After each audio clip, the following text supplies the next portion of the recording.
यही है। अरे हाथ मत दिया। अरे हाँ,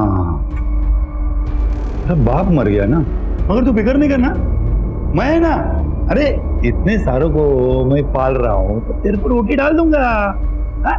ये ले ले रोटी ले।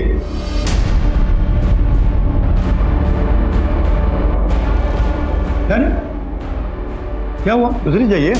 ये ले ले ले।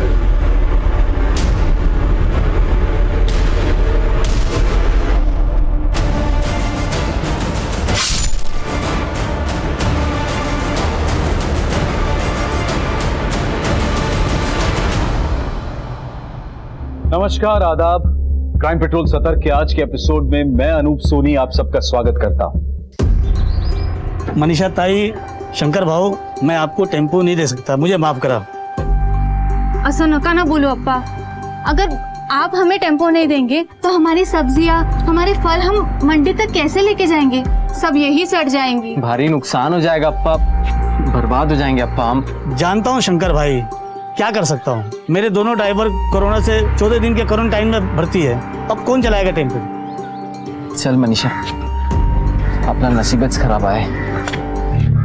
नसीब और किस्मत इंसान खुद बनाता है शंकर।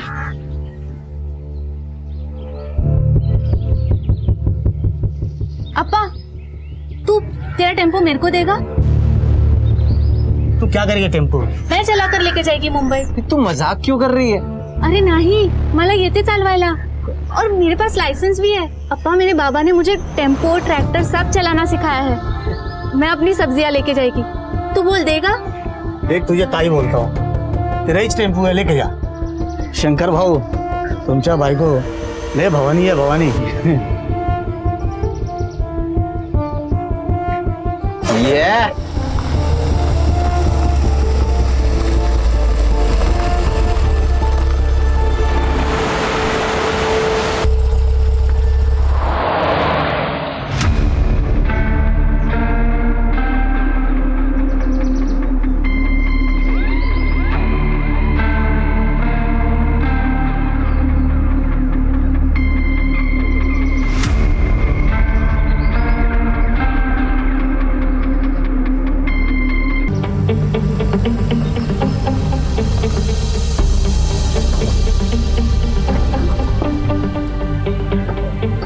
अब इससे क्या हो गया?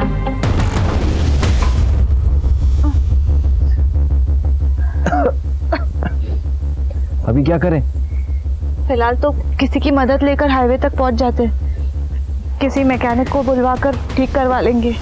चलो चलो।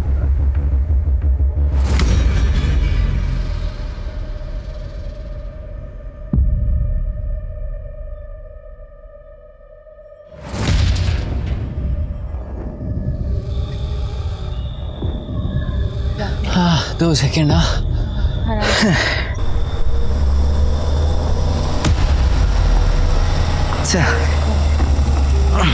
धीरे धीरे।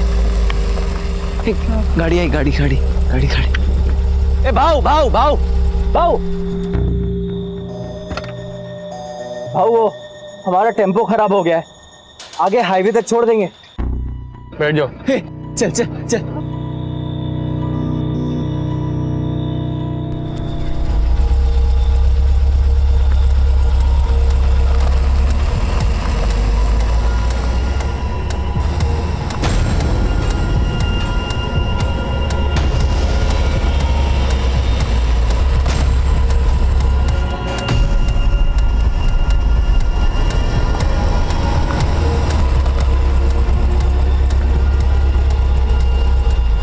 काय झालं भाऊ?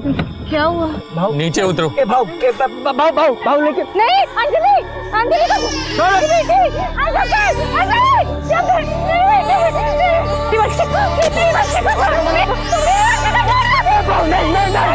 पैसे ले लो, लेकिन हमारी बच्ची को छोड़ दो। नहीं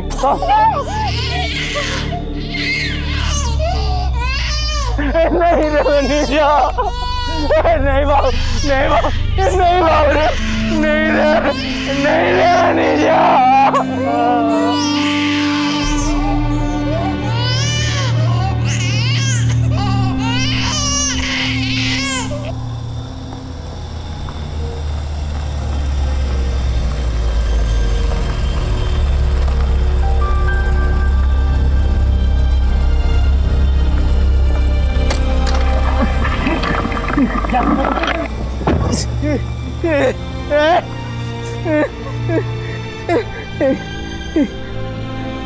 मनीषा तू ठीक है?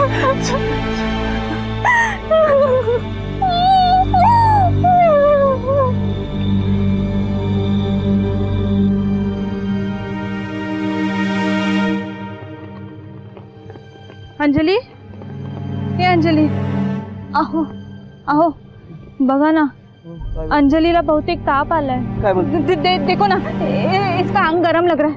एक बार देखो ना. इसका अंग तो बहुत गर्म है ना? चल डॉक्टर के पास जाना चलो चलो. अरे रुको. साहब हमें अंदर जाने दीजिए, हमारे बच्चे की हालत बहुत खराब है, डॉक्टर से मिलने दीजिए. आप लोग वेट कीजिए. साहब मैं यहीं रुकता हूँ साहब. प्लीज आप वेट कीजिए प्लीज. साहब प्लीज. डॉक्टर साहब मेरी बच्चे की हालत बहुत खराब है, एक बार देख लीजिए. ठीक है, आप बच्ची को यहाँ लेटाइए, मैं देखता हूँ बेंच पे. जी.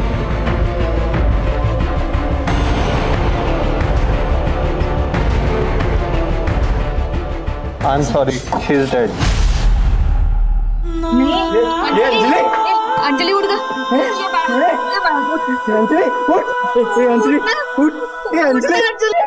रे.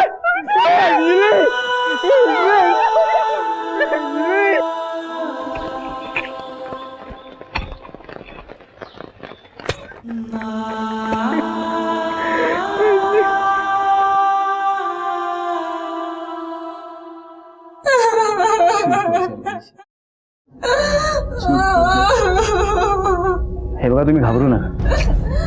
मला माहित है कि इस वक्त ये सब पूछना सही नहीं है, फिर भी आप हमें बताइए कि आपने किसी का चेहरा देखा था? उन्होंने मास्क पहन रखा था. और आप गाड़ी के बारे में कुछ बता सकते हैं? वो कुछ स्टिकर जैसा था गाड़ी के पीछे, वो आंख जैसे कुछ झांक रहा हो, ठीक से याद नहीं आ रहा. गाड़ी का रंग तो याद होगा? हाँ, सफेद रंग की गाड़ी थी, पर नंबर नहीं देख पाया. ले, ऐसे कैसे पकड़ेंगे उनको? बोटेड फोन है, तो संभाल लेते. जी सर. जी देखिए, इनका मेडिकल टेस्ट करवाना पड़ेगा. तुम्ही काय काळजी करू नका, आमची लेडी कॉन्स्टेबल इनके साथ जाएगी.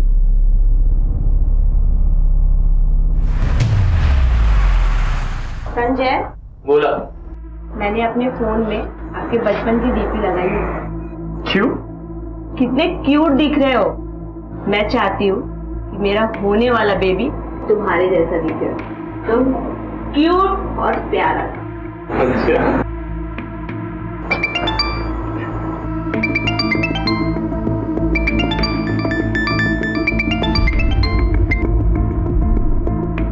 कोई इम्पॉर्टंट कॉल है? तुझ्यापेक्षा काही इम्पॉर्टंट नाही. आणि आता मी माझ्या बायकोची आणि होणाऱ्या मुलाची सेवा करतो. Meetings cancel.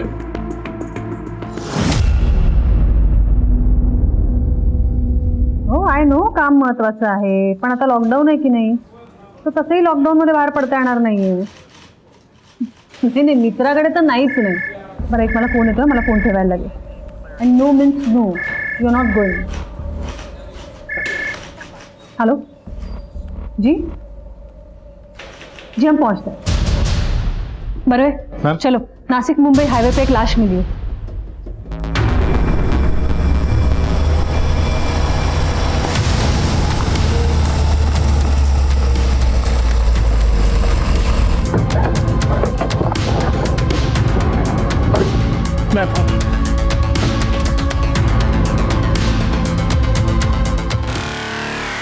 बहुत ही बुरी हालत है बॉडी की. किसी ने शायद बड़े पत्थर से वार किया है. वाघमारे जरा आजूबाजू बघा, काही सापडतंय का? मॅम. सगळीकडे बघा नीट. हो मॅम. इसकी तो गर्दन भी मुड़ी हुई है. बरवे ये वार इसीलिए किया गया ताकि बॉडी की शिनाख्त ना हो सके.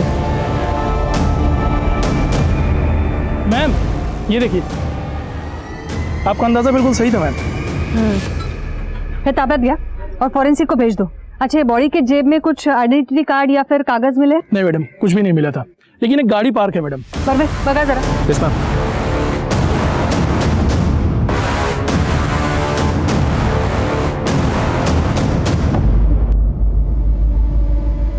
वाघमारे ये यहाँ से कोई अपना आदमी गुजरा था?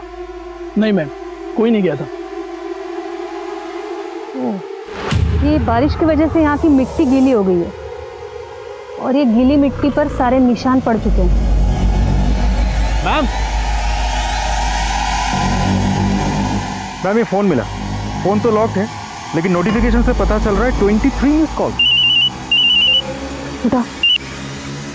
कौन बोल रहा है? मैं गौतम पवार, पॉलिटिशियन संजय मंगर का पीए हूँ। पीएसआई साहब से मेरी बात हुई थी संजय साहब के फोन से, और इन्हीं के कहने पर मैं यहाँ आया हूँ। और ये बाहर जो भीड़ लगी है वो? ये मैडम सब संजय साहब के सपोर्टर्स हैं। ये लॉकडाउन में भीड़ जमा करने की जरूरत क्या थी? मैडम इन लोगों को मुझे बुलाने की जरूरत नहीं पड़ी। ये जितने भी लोग बाहर खड़े हैं ना, ये सब संजय साहब को देवता की तरह पूछते हैं। वाघमारे, बाहेर जरा सांगा सगळ्यांना, लॉकडाऊन आहे, सोशल डिस्टन्सिंग पाळणं फर्ज आहे आम्हाला, आणि थोडं शांतपणे सांगा, प्रकरण नाजूक आहे। Yes sir. शिर्के, त्या वस्तू दाखवा त्यांना। ये चीजें पहचानते हैं आप? जी मैडम, ये तो सब संजय साहब के ही हैं। जा तुम्हें। ये संजय मानकर कब से मिसिंग है? परेशान से। संजय मानकर की फैमिली के बारे में बताइए कुछ। मैडम संजय साहब के छोटे भाई हैं, वो पढ़ाई के लिए लंदन में हैं, और संजय साहब अपने प्रेग्नेंट वाइफ के साथ यहाँ कसारा वाले घर में रहते हैं। वही उनका इलाका भी है और वो वहाँ के बहुत मशहूर नेता हैं। तो फिर उनके दुश्मन भी काफी होंगे। हाँ मैडम, वो जो एक नेता है ना बाला जोशी, वो उनसे बहुत खुन्नस रखता है।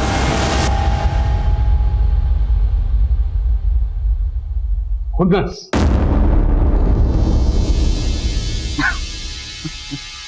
अरे साहेब, मी का खुन्नस ठेवू त्याच्यावर? ना ये जो ये सब लोग हैं ना, वही खुन्नस रखते थे इसके ऊपर।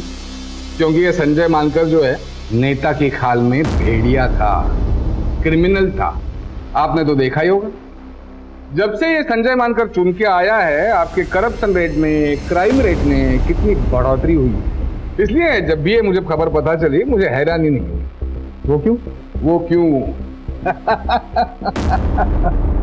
पाप का घड़ा इतना भर गया कि फूटना ही था। जिस रात संजय मानकर की मौत हुई, आप कहाँ थे? और कहाँ रहूंगा? लॉकडाउन चल रहा है, घर पे ही था। ये जोफर साहब, कहिए आपकी रिपोर्ट क्या कहती है? ऑफिसर, ऐसा लगता है कि इसके गर्दन पर किसी धारदार हथियार से वार किया गया है और एक ही बार में इसका गर्दन कटकर झुक गया है। इसका मतलब है मौत वार करने के बाद ही हो गई थी और बाद में सर पत्थर से कुचला गया। जी ऐसा ही हुआ।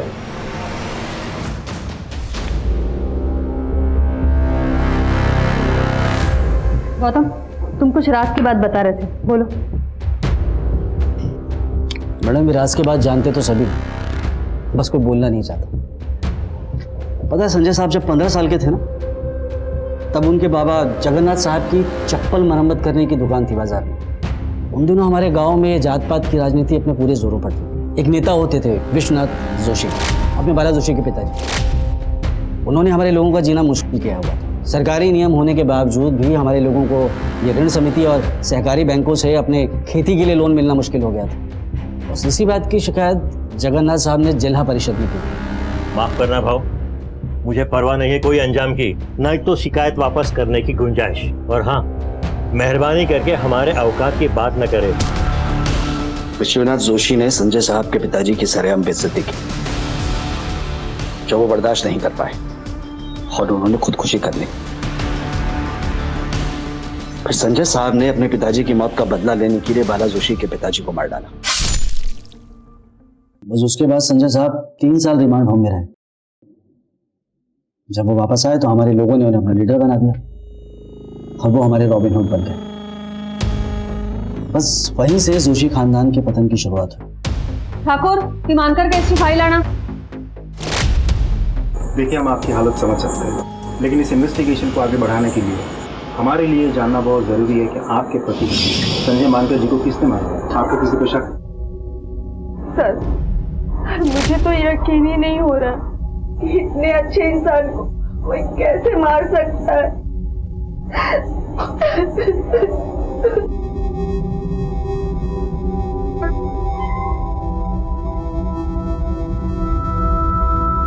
Thank you.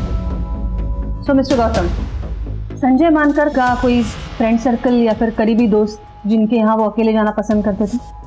उनके 2 करीबी दोस्त थे, जिग्नेश आडवाणी और प्रफुल्ल राणा। संजय मानकर के साथ आपकी आखिरी मुलाकात कब हुई थी? और उस शाम आप कहाँ थे जब उनका कत्ल हुआ? मैडम, हम उस रात भाभी के लिए आइसक्रीम लेने गए थे। फिर उसके बाद संजय अपने घर चला गया और मैं अपने घर। आज सुबह हम मिलने ही वाले थे। क्यों? मैडम, हमारा वो एक दोस्त है प्रफुल्ल, उसे अचानक क्वारंटाइन सेंटर जाना पड़ा। वो कोविड-19 सस्पेक्ट था। आपको शक है किसी पर? जी बिल्कुल है, बल्कि शक नहीं यकीन है। बाला जोशी नाम का एक आदमी है, उसके अलावा ये काम कोई और कर ही नहीं सकता। उसके और संजय के बीच में दुश्मनी थी।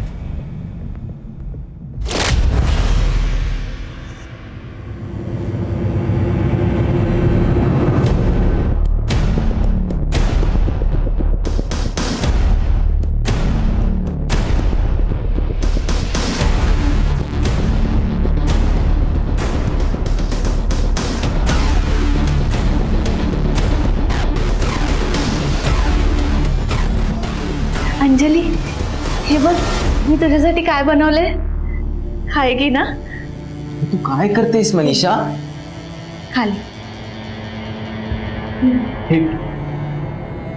तू काय करतेस मनीषा? अरे शंकर, मैंने ये अंजलि के लिए बनाया है। वो अगर आज हमारे साथ होती तो पहली बार कुछ खाती, उसका अन्नप्राशन होता। ये ले, मैं खिला देती हूँ उसको। सुन ना, खाएगी ना? वो नहीं, अरे ती गेली, चली गई।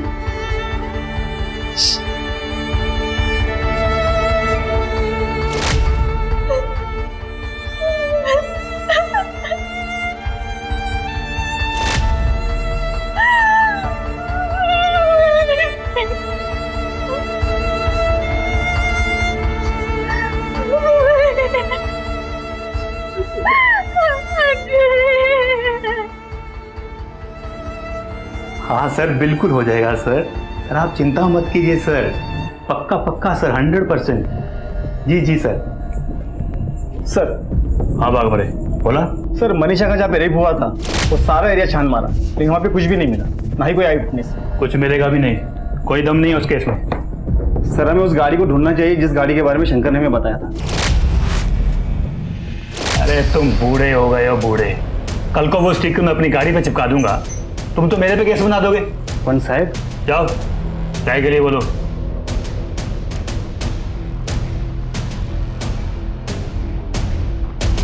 मैम, बाला जोशी के पास कत्ल करने का स्ट्रॉन्ग मोटिव है, मुझे ऐसा लगता है। वैसे मैंने पूछताछ की तो पता चला कि लॉकडाउन की वजह से वो घर पे ही था, घर से बाहर वो कहीं निकला ही नहीं। उसके कॉल रिकॉर्ड भी मैंने चेक किए, कुछ भी सस्पिशियस नहीं निकला। लेकिन हाँ, जिस तरीके से वो बात कर रहा था, मुझे ऐसा लग रहा था कि वो शायद हमसे कुछ छिपा रहा है। और ये संजय, उसके कॉल रिकॉर्ड से मिला है कुछ? मैम, संजय मानकर के कॉल रिकॉर्ड से एक इंटरेस्टिंग बात पता चली है। जिस शाम उसका कत्ल हुआ, उससे कुछ ही देर पहले उसने एक पर्टिकुलर नंबर पे 2 बार फोन किया था, लेकिन वो नंबर उसके कॉन्टैक्ट लिस्ट में सेव नहीं था। मैंने खुद ट्राई किया, वो फोन अभी भी स्विच ऑफ आ रहा है। पर वे पता करो ये नंबर कहाँ से खरीदा है। जाहिर है इसी क्राइम के लिए ये नंबर खरीदा गया है। और ये बाला जोशी पे कड़ी नजर रखो, खबरियों को एक्टिवेट करो। Right ma'am.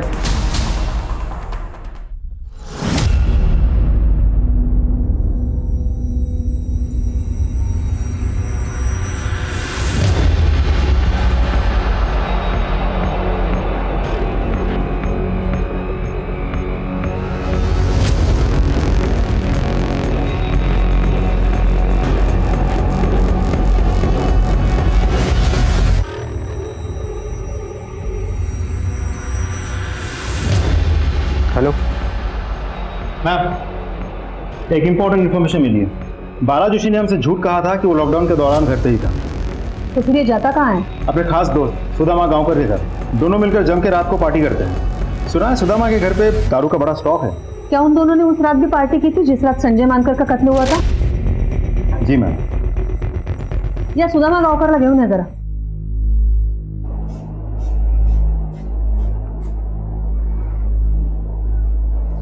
बीपी तो नॉर्मल है, बट आर यू श्योर आप इन्हें घर ले जाना चाहते हो? डोंट वरी डॉक्टर, मैं और मेरी बहन मॉम का अच्छे से ख्याल रखेंगे। God bless you my son. चलो घर जाते हैं। कैसा फील कर रहे हो मॉम? अरे तेरे रहते तो मैं हमेशा अच्छा फील करती हूँ। तू कितना ख्याल रखता है मेरा। और जिंदगी भर रखूंगा। अरे वाह, जिंदगी भर क्यों? मुझे क्या अपनी बहू से सेवा नहीं करवानी है?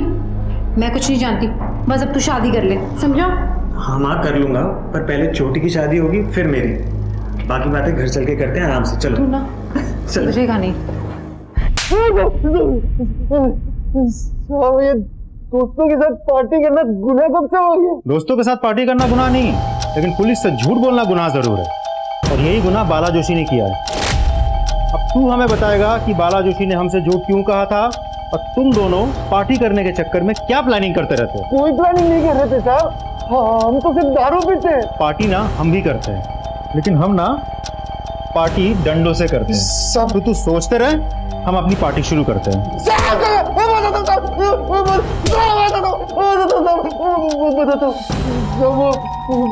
बाला संजय मानकर को मरवाना चाहता था साहब, और तो उसके लिए वो उस कॉन्ट्रैक्ट किलर प्रकाश मानचेकर को सुपारी भी दी थी साहब।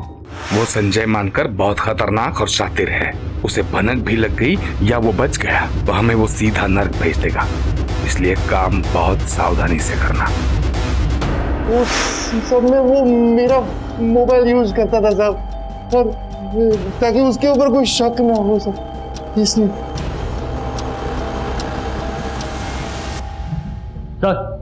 नहीं मिला।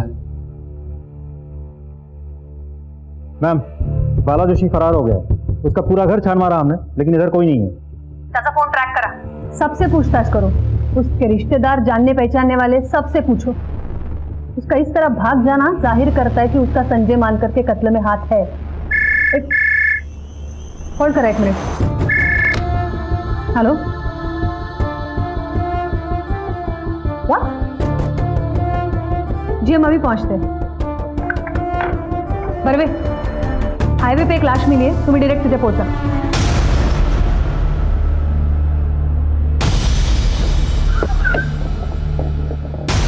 मैम, मैंने बॉडी की शनाख्त कर ली है।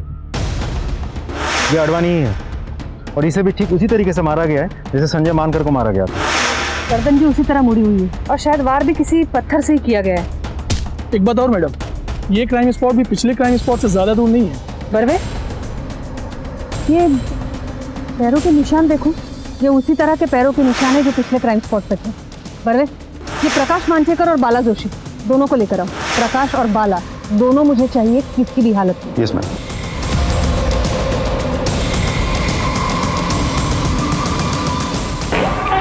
मैम, मैंने हर जगह पूछताछ कर लिया। प्रकाश मानचेकर उसी दिन से गायब है जिस दिन संजय मानकर का कत्ल हुआ था, और उसका फोन भी स्विच ऑफ आ रहा है, और बाला जोशी का भी कुछ पता नहीं चल पा रहा है। इन दोनों को आसमान खा गया, धरती निकल गई। बाला जोशी के घर वालों पर तो हमने नजर रखी थी। प्रकाश मानचेकर के घर पे कौन कौन है? उसकी वाइफ है मैम, जो कि फिलहाल प्रेग्नेंट है। इसका मतलब है वो अपनी वाइफ से कांटेक्ट करने की कोशिश तो जरूर करेगा। वैसे उसके घर पे हमारी नजर है, और वाइफ के फोन को भी हमने सर्वेलेंस पे डाल रखा है। आपको लगता है मैम कि दोनों केसेस में प्रकाश इन्वॉल्व हो सकता है? बिल्कुल हो सकता है। ये दोनों कत्ल का पैटर्न सेम है, दोनों गहरे दोस्त भी हैं। इन दोनों को मारने की जरूर कुछ खास वजह है। बाला जोशी और जिग्नेश अडवाणी दोनों में दुश्मनी है क्या? मैम, बाला जोशी वाले एंगल पे तो मैंने खबरियों को काम पे लगा दिया है, लेकिन मुझे एक अलग ही डिस्प्यूट के बारे में पता चला। कौन सा डिस्प्यूट? कि जिग्नेश अडवाणी का एक बहुत बड़ा रेस्टोरेंट कम होटल है हाईवे पे। उसी की जमीन पे जिग्नेश का किसी घनश्याम पुरोहित नाम के बहुत बड़े बिल्डर के साथ पिछले कुछ सालों से डिस्प्यूट चल रहा है। बरवे, ये जिग्नेश अडवाणी के डिस्प्यूट के बारे में उसके घर वालों से पता लगाना चाहिए। Yes ma'am. Let's go.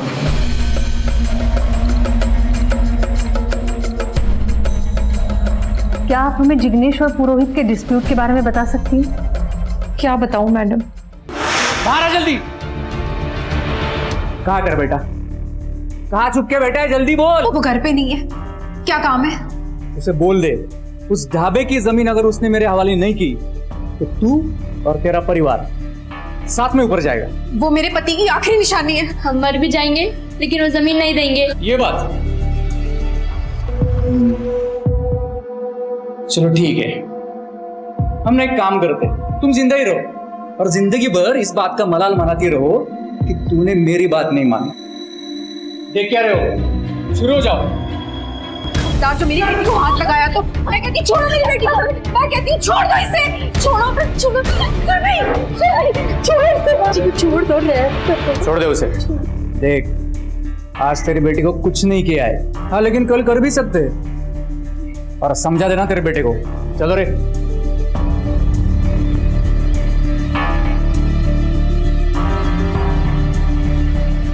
माँ वो पुरोहित, क्या हुआ माँ? ये उस पुरोहित ने किया?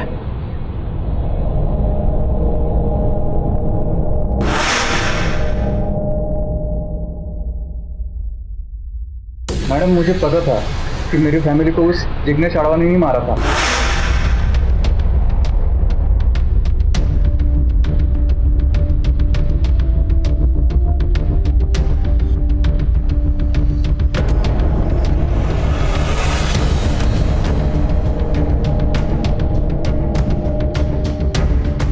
लेकिन ये बात मैं दुर्भाग्य से कोर्ट में साबित नहीं कर पाया। तो तू कैसे बच गया? वो मैडम, मुझे दूध से एलर्जी है ना, तो मैंने दूध नहीं पिया और मैं बच गया। तू इतने यकीन के साथ कैसे कह सकता है कि तेरे फैमिली को जिग्नेश नहीं मारा है? हाँ, मैं नहीं मारा है तेरी फैमिली, लेकिन अफसोस ये सब जानकर भी तू कोर्ट में कुछ साबित नहीं कर पाएगा। और हाँ, एक बात और कान खोल के सुन ले, हमारी जमीन के बारे में एक बार और सोचा ना तो तुझे भी तेरी फैमिली के पास पहुंचा दूंगा। बस उसके बाद मैंने उस जमीन को भुला दिया और वो प्रोजेक्ट भी बंद कर दिया। इतनी जल्दी हार मान गया तू? अगर तेरे खिलाफ मुझे एक भी सबूत मिला तो मैं तेरी ऐसी हालत करूंगी कि अफसोस करने के लायक भी नहीं रहेगा तू। और एक बात याद रख, प्राइम सस्पेक्ट है तू हमारा।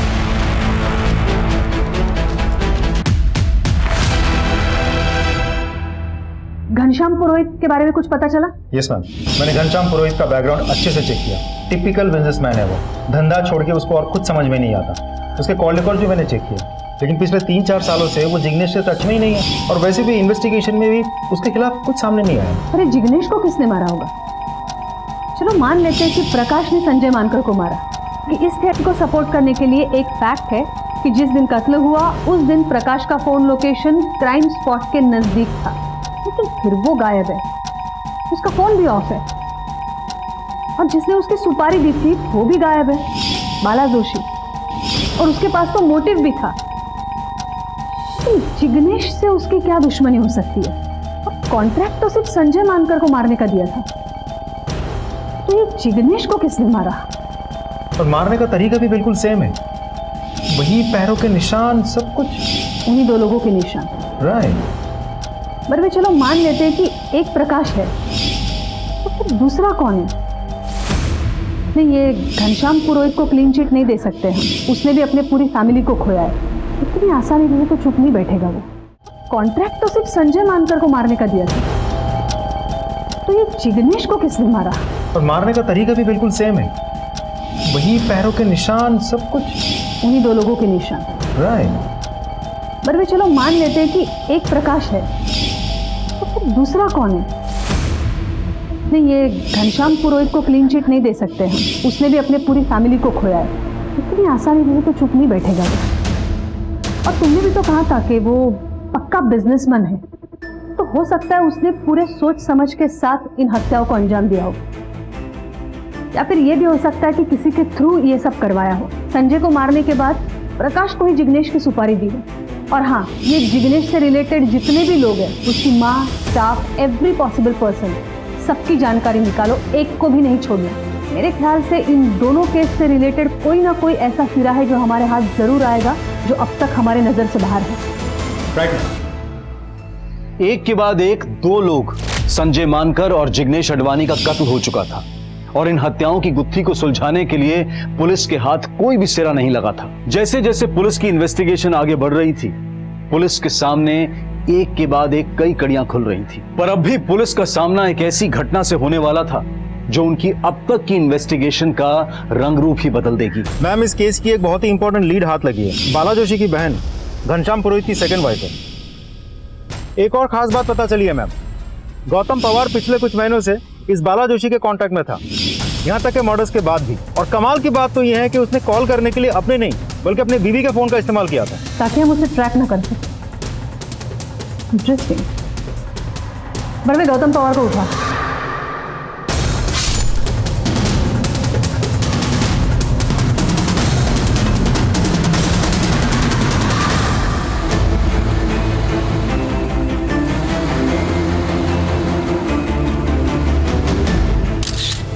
स्ट्रेंज। बरवे, इसका भी सर पत्थर से कुचला गया है, गर्दन भी मुड़ी हुई,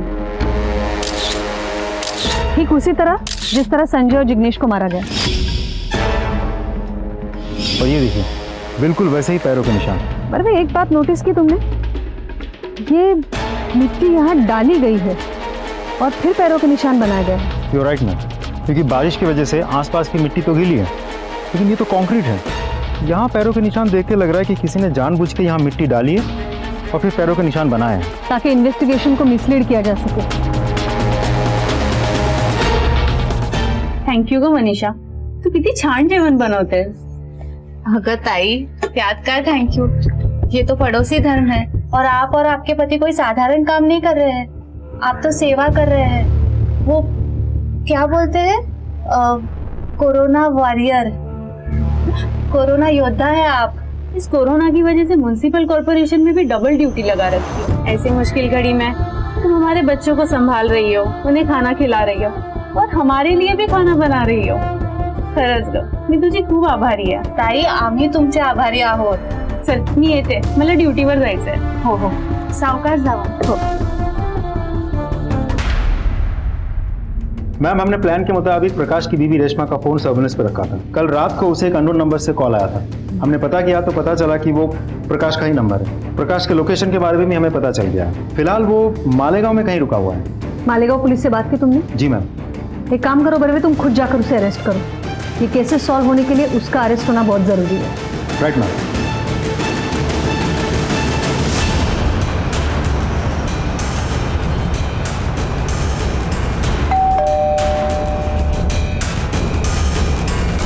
क्या मांगता है? प्रकाश मंचेकर कहां तक भागेगा? हाँ? करके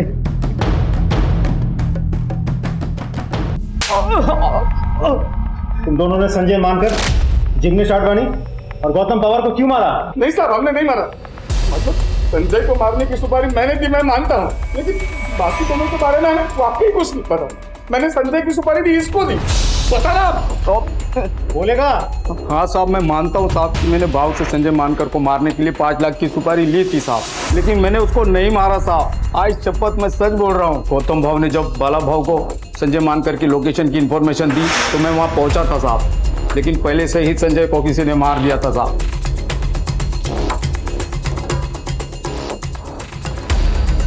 मैंने संजय की लाश को वहाँ देखा, लेकिन वहाँ बहुत ज्यादा अंधेरा था, मैं ठीक से कुछ देख तो नहीं पाया। अब मैंने नहीं मारा था। तो फिर शहर छोड़ के क्यों भागा था? मैडम, मेरे मन में लालच आ गई थी। बाव से मुझको कुछ पैसे और लेने थे, मैं वो लेना चाहता था, इसलिए मैं भी उसी रात को यहाँ से भाग गया था। मैं तू क्यों भागा था? मैं डर गया था मैम। मतलब जब आपने सुदामा को अरेस्ट किया तो मुझे पता चल ही गया था कि एक ना एक दिन आप मुझ तक पहुंच ही जाएंगे और आपको पता चल जाएगा कि संजय की सुपारी मैंने ही की। जिग्नेश आडवाणी के कत्ल के बारे में क्या जानता है? जिग्नेश के कत्ल के बारे में तो कुछ नहीं जानता मैम, मैंने कुछ नहीं किया। ये पुरोहित तेरा रिश्तेदार है, बहनों ही है ना तेरा? हाँ, वो बहनों ही तो है मैम, लेकिन वाकई मुझे कुछ नहीं पता, मैंने कुछ नहीं किया उसको। गौतम पवार तो तेरा ही जासूस था, फिर उसे क्यों मरवा दिया? मैं उसे क्यों मरवाऊँ गौतम को? गौतम तो मेरे लिए काम करता था मैम, मैं क्यों मरवाऊँ? आज शपथ मैम, मैं भी कुछ नहीं जानता।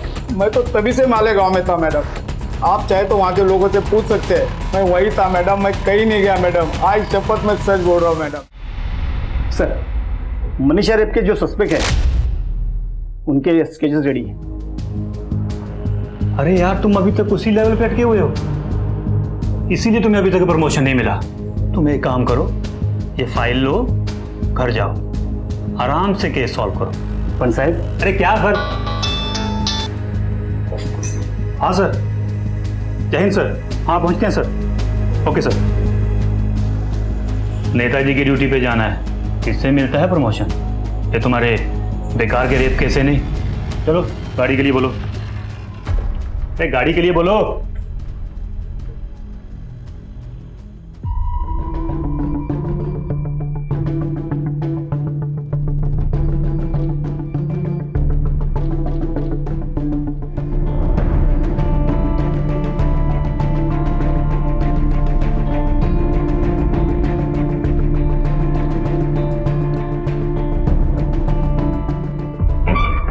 मैम, गौतम पवार के कॉल रिकॉर्ड्स आ गए। उस दिन उसने भी एक नंबर पे 2 बार बात की थी, जिसके बाद उसका भी कत्ल हो गया। और खास बात तो ये है कि मरने से आधे घंटे पहले ही उसने बात की थी मैम। ये वही नंबर है जो हमें संजय मानकर के कत्ल के समय मिला था, जिसका आज तक हमारे पास कोई इन्फॉर्मेशन नहीं है, कोई डिटेल नहीं है। मैंने भी वो नंबर ट्राई की थी मैम, स्विच ऑफ आ रहा है। ये नंबर हमारे लिए बहुत बड़ी लीड हो सकती है बरवे। और किसी नंबर पे कांटेक्ट हुआ इस नंबर से? उस नंबर के अलावा उसने संजय के दोस्त प्रफुल्ल राणे से भी बात की।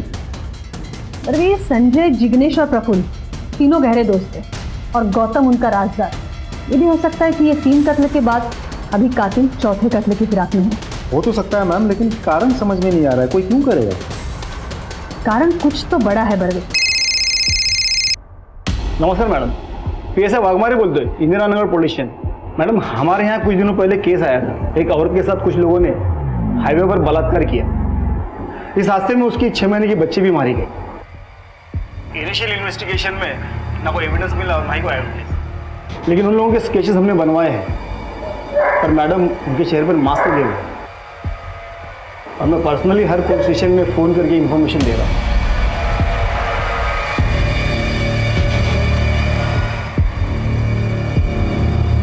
ओके, आप हमें स्केचेस भेज दीजिए। Thank you madam, thank you very much.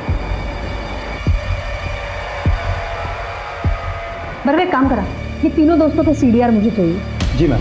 और एक बात, संजय मानकर के कत्ल से 1 महीना पहले की।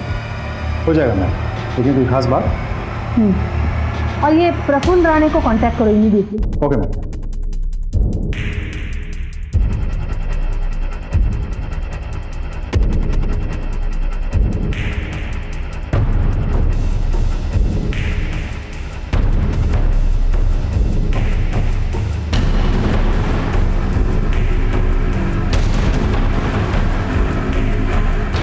क्या प्रफुल्ल राणे क्वारंटाइन सेंटर से गायब है? कब से? सर, आज शाम को ही मैंने दवा दी थी, उसके बाद मैं कब कहाँ गायब वो कुछ पता ही नहीं। मुझे आज पूरे दिन की CCTV फुटेज चाहिए, अभी इसी वक्त।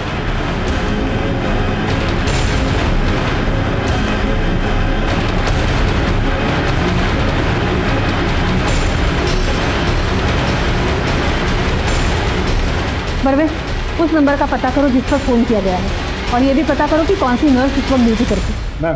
अरे महेंद्र, ये पता करो कि ये प्रफुल्ल की गाड़ी कौन लेके आ सकता है, कोई ड्राइवर या फिर कोई और। मैम,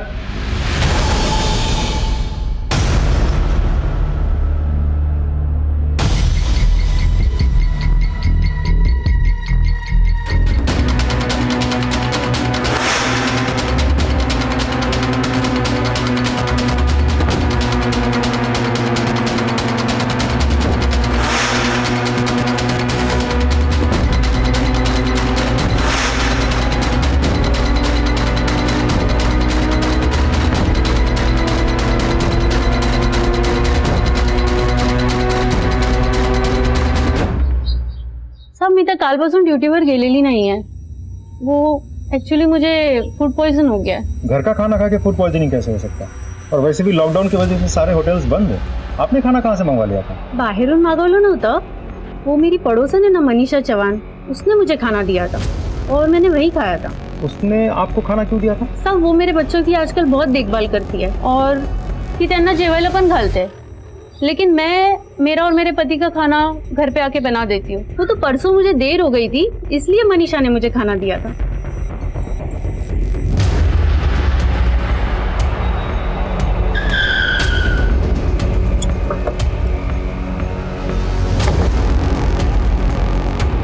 तू ये प्रफुल्ल का ड्राइवर? प्रफुल्ल कहाँ है? मालूम नहीं सर. तू ऐसे नहीं मालूम. बोल बोल. सर बताता हूँ सर. बोल. सर वो मैम. समझ. प्रफुल्ल का फोन ट्रैक हुआ? Yes ma'am. उसकी लोकेशन इस वक्त देवलाली के पास में. कल रात में उसने अपने ड्राइवर को फोन भी किया था, जो रात के अंधेरे में क्वारंटीन सेंटर के बाद प्रफुल्ल की गाड़ी को छोड़ करके चला आया था. उसके ड्राइवर से एक बात और पता चली मैडम. उसने बताया कि प्रफुल्ल का देवलाली में एक फार्म हाउस भी है.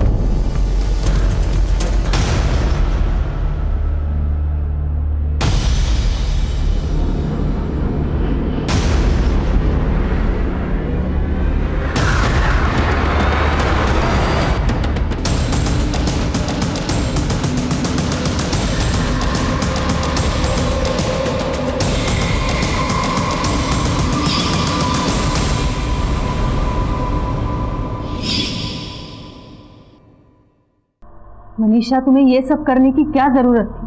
क्या तुम्हारा पुलिस डिपार्टमेंट पर भरोसा नहीं था? मैडम, उन चारों राक्षसों ने मेरा रेप किया और मेरी मासूम बच्ची, मेरी अंजलि की भी जान चली गई। हमने सोचा पुलिस हमारी मदद करेगी। बहुत बार पुलिस के दरवाजे पे खटखटाया मैडम, पर हमें न्याय नहीं मिला। हमारी उम्मीद ने जवाब दे दिया था मैडम, और इसीलिए उन चारों राक्षसों को मारने के लिए हमें कानून को अपने हाथ में लेना पड़ा।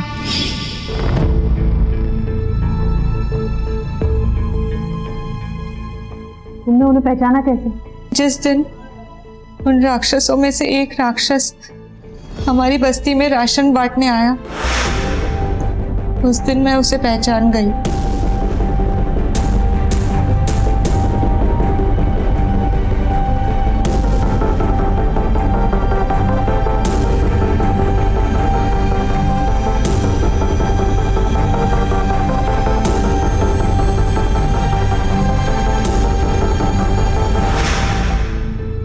वो संजय मानकर बहुत बड़ा पॉलिटिशियन था।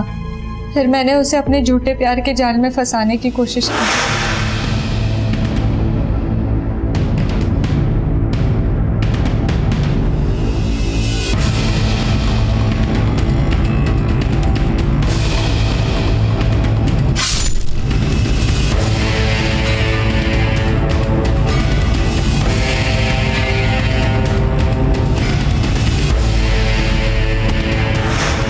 हमने पता करने की कोशिश की कि उस रात संजय के साथ और कौन कौन था।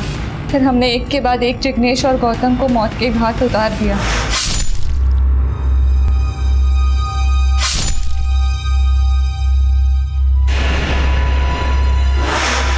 उसको प्रफुल्ल बच गया, वरना हमने तो उसे भी मारने का प्लान बना लिया था।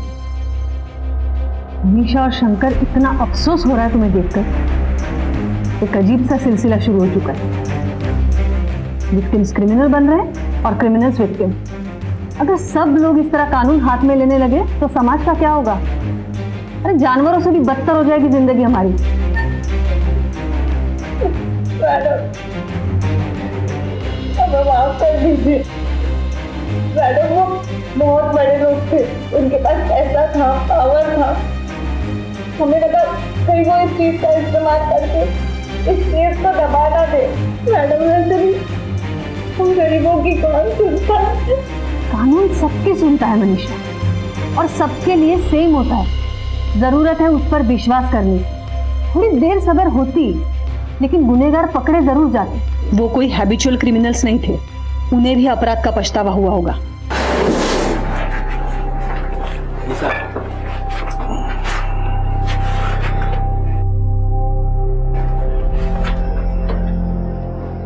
यार, कल रात जो हुआ वो अच्छा नहीं हुआ। पता नहीं क्या हो गया था, हम सब राक्षस बन गए थे। हाँ यार, हम सब राक्षस बन गए हैं। देख, मुझे भी बुरा लग रहा है, लेकिन क्या करें, बुरा सपना समझ के भूल जाते। क्या हम कभी इस गेट से बाहर निकल पाएंगे?